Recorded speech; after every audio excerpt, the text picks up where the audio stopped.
For starters, when you are competing with yourself, you decide what success means. This is more satisfying than you might realize.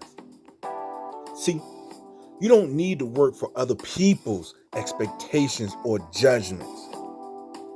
You have a clear sense of what winning means to you. What other people think doesn't really matter. Everybody has their own narrative about what constitutes successfulness.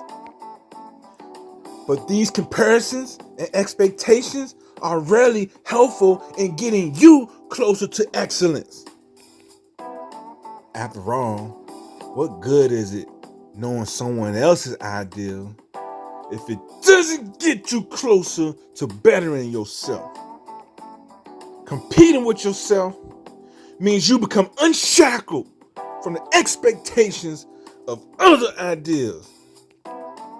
Competing with yourself opens doors to endless improvement and motivation. See, when you are competing with yourself, you are locked in on the process of becoming your best you. SwabiDabi.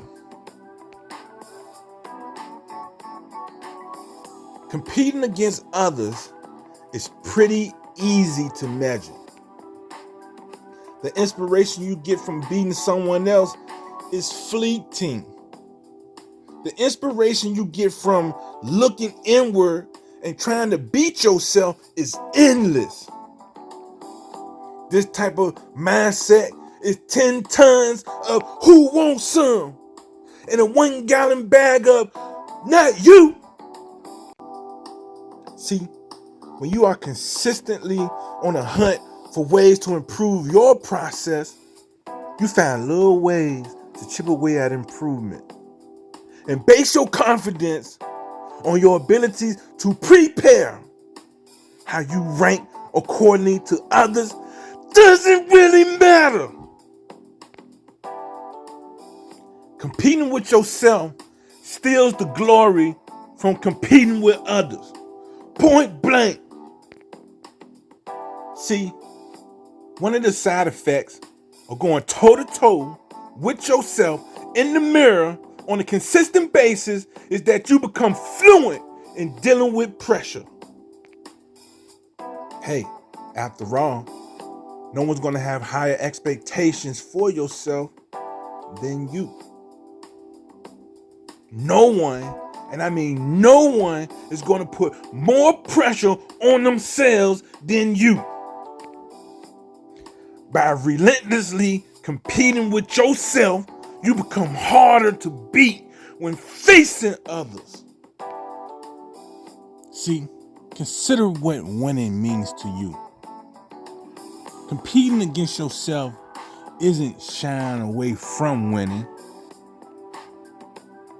See, winning internally often results in winning externally. Winning with yourself puts you in the best position possible to win against the competition. Which means you should have a more concrete texture view on what winning means to you. Set your own standards. See, it's easy to get caught up in what other people are doing. And comparing yourself to another isn't always helpful. Start by building your own compete-worthy standards. Things like attendance, daily effort, mindsets, things that you can control. Find the moments of peak resistance. Unlock some self-awareness and look under the hood of yourself. Take notes of where you are being successful and where you are struggling with self-competition. Get real about the things you are doing to sabotage yourself. And when I say get real, I don't mean call yourself out for being a failure or beating yourself when you are struggling. Nah. But rather, set about trying to find the skills, the habits, and routine that will help you to close the gap between what you are doing and what you should be doing.